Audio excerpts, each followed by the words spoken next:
Good evening, everybody. Let's have another Gatecrash draft. Had the pre-release this weekend. Did quite well. Went 3-1 and 3-1 at both of our events.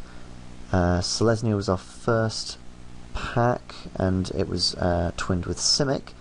And then the second time round, it was Orzhov twinned with Golgari. That second one ended up as an Esper control deck because the green in the Golgari wasn't fantastic, and the blue was much better. I discovered from that particular format with just the two packs of non-Dragon's Maze that flying is very difficult to deal with, and you can very quickly find yourself dead if you don't have a lot of green flying hate if you're playing green. Just those little Windrakes and the Rakdos Drake with 3 toughness means that you're struggling with -2 on the back end with your removal to actually kill it. Turn and Burn isn't as good as I expected in Limited, if only because there's lots of creature enchantments and lots of pumping, and the way layers work, say if you've got Beetleform Mage, if you turn it and they pump it, the pump stays around. It becomes a 2/3. So you would need to turn that, use it as a combat trick, and burn something else to get the 2-for-1. Okay, here we go. Let's see what we get. Nightveil Spectre is a very build-around kind of card. We've also got Truefire Paladin, Grizzly Spectacle, Basilica Screecher. Lots of very good things. It's difficult to know what to pick here. Green isn't very deep at all, in the sense that there is none, apart from Forced Adaptation, which isn't a card you really want to take. The other colours are quite well represented. I think I will take Truefire Paladin, as it is just the best card in the pack. Nightveil Spectre is very good, but it's slightly more clunky, and I think Truefire Paladin is just a much better card to be taking first, so we'll take that. It's a shame to be passing Firefist Striker and Daring Skyjack as well, but hopefully we can just cut all the Boros and hopefully get there. It's quite a colour commitment to take first, but we can just see where the lay of the land is with the first few picks. If we stay in Boros, then we do. Otherwise we are slightly begrudged not staying in there, but we get past the Night of Obligation. That's fine. There's no black, and obviously the rare is still here because it's terrible. We could go Orzhov. These occasionally wheel. They're wheeling less now because people are realising that they are actually quite good in the Orzhov deck.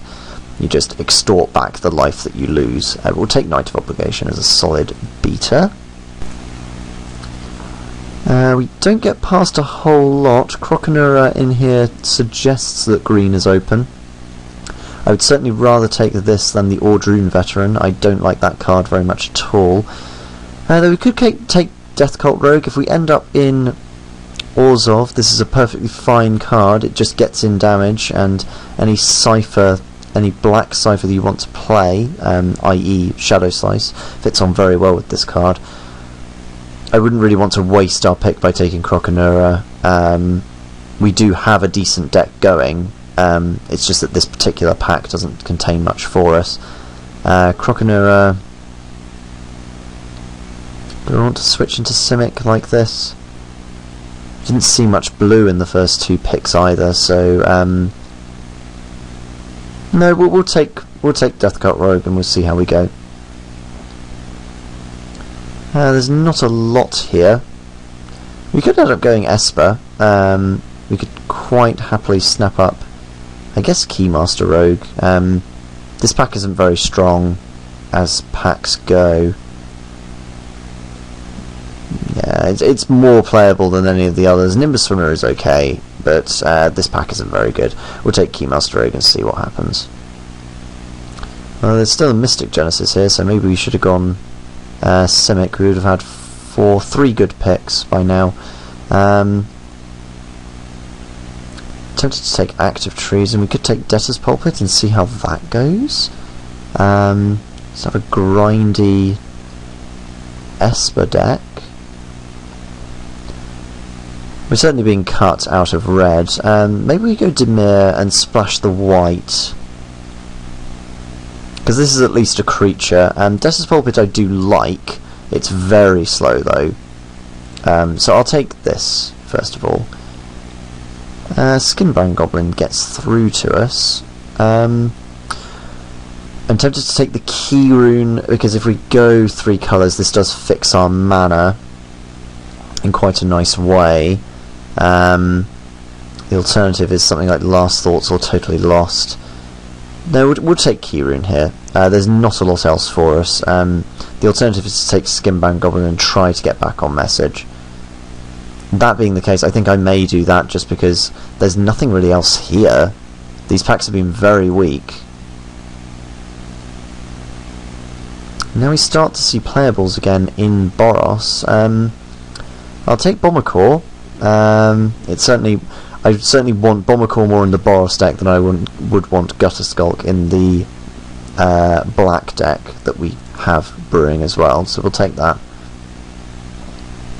We then also receive a massive raid, so maybe red was slightly more open than we thought. We'll take Towering Thunderfist.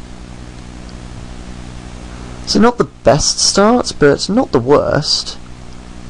Greenside Watcher Wield, interesting. We'll take Zarichi Tiger. It fits into the controlling strategy more than the...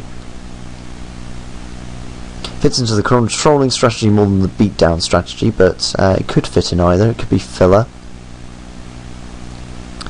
So we'll try and go back to being Boros here.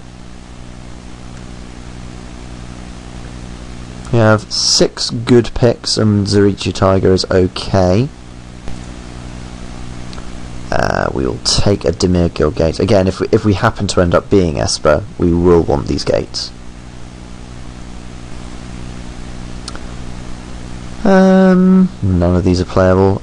We'll grab an island. Shattering Blow for the sideboard. Been a lot of key runes going around, so that might see play if someone else happens to grab the Esper deck.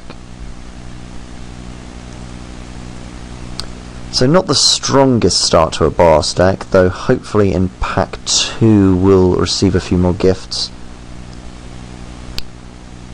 Arms Beast is certainly something to take.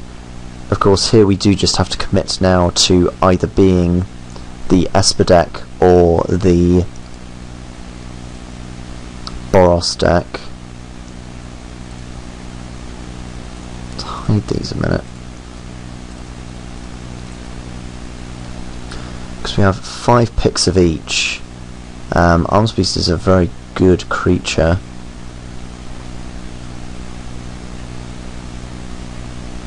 If we take out these, we have 6 creatures so far. We'll take Warbind Infantry. We'll try and be disciplined and stay on message. We get Madcap Skills or Homing Lightning. I think I will take Madcap Skills and hope to be quicker than our opponents. Let's do that. The Scarred Guildmage, which might be worth a splash. I think I favour it over Blind Obedience, though Blind Obedience does have Extort, and it does cause your opponents to be slower than they otherwise would be. And that's tricky. I'll take Blind Obedience. Here we have Skinbound Goblin. Pit Fight is a fairly good creature given the creatures we have already. We've got lots of 3 toughness. We do need 2 drops. That's a tricky one. That is a tricky one.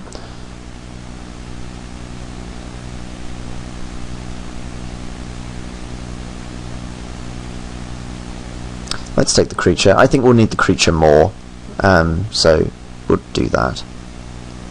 We receive an Armoured Transport, that's absolutely fine. And then an Ember Beast, which fits in our deck very well. You see, now I regret not taking the Pit Fight. We appear to be being cut out of white, so we may want to pick up a few Foundry Street Denizens to capitalise on the fact we're mainly red. Here there's nothing for us. I don't really like taking Boros Gilgate, as I've mentioned before. Though here we may take it in absence of anything else to take. Skullcrack isn't really what we want to be doing, so yes, we'll take the Boros Gilgate.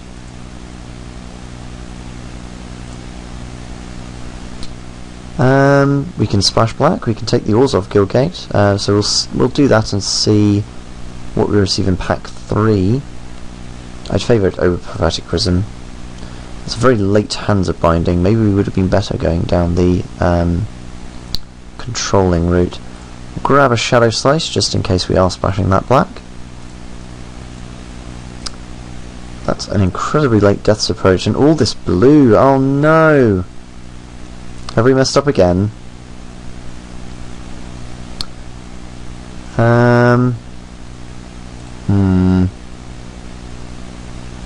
We'll grab the Death's Approach in case we do splash the black.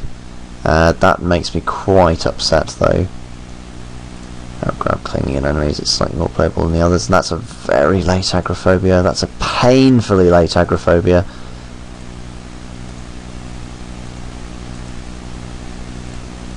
Feels like we've made another error of judgment, unfortunately.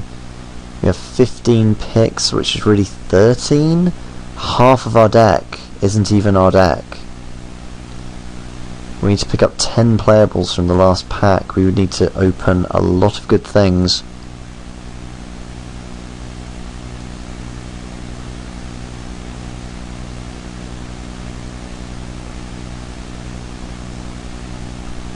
There's another Madcap skills. Got 10 creatures at the moment. We need to pick up more creatures. But there's nothing really else here for us. Splashing black, we could get a Balustrade Spy. We'll take the Madcap skills. Go all in on True Fire Paladin.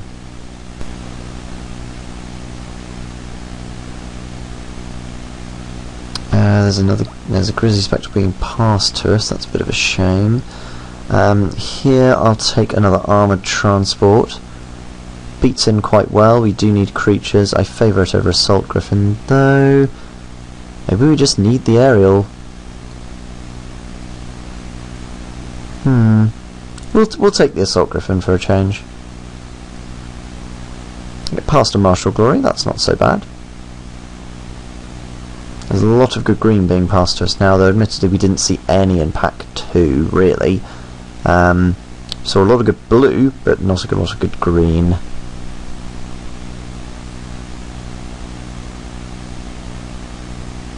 So we still need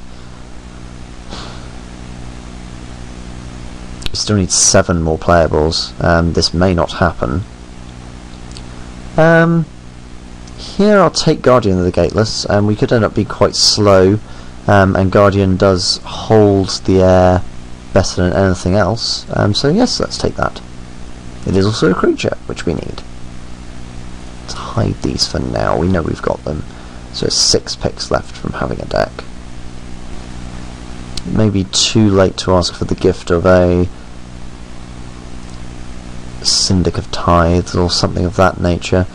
It would be incredible to receive, though I don't believe we're going to get that. That is a foil Merciless Eviction. In the same pack as a Court Street Denizen, which we can't really use because we haven't got much white. A Devour Flesh, which sort of goes in the wrong direction, or a Bomber Core, which we'll take because it is a creature. We get past another one. We have 3 Bomber Core now, that isn't so bad at all. Perfectly happy to run those.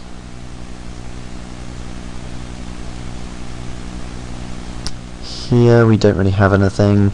The Psychic Strike would have been lovely for our Esper deck.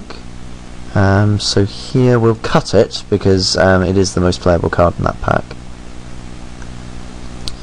We'll grab Orzhov Charm. It's removal. It's exactly what we want.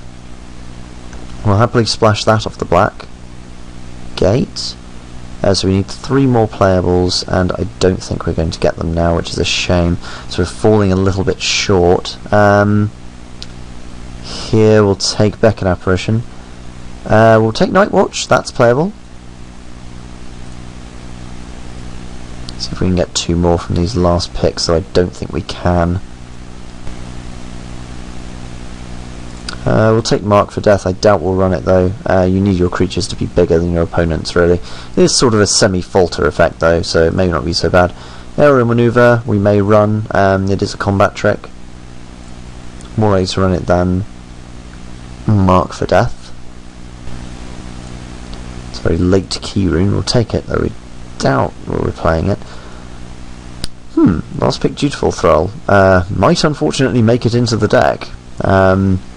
If we need to be slow, then, and we do need the 23rd pick, so that might find a home in our deck.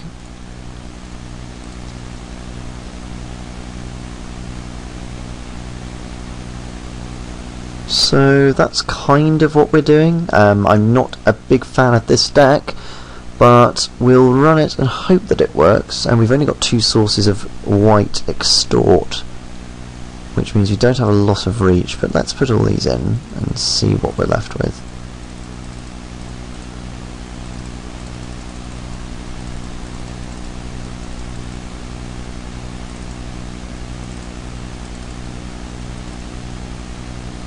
So that would be the deck. We'd run most likely 2 black sources, I think. Let's see what we suggest. 1 black source. I'd want more than 1 black source, though. Yeah, I think I'd cut a mountain for the Orzhov Guildgate. Maybe a second one for the Boros Guildgate as well. We've got no turn 1 play, though we do need double red at some point. We need red early, so Boros Guildgate isn't exactly what we want to do.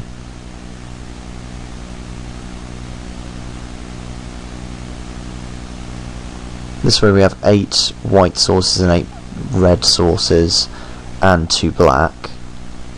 That should be fine, I think.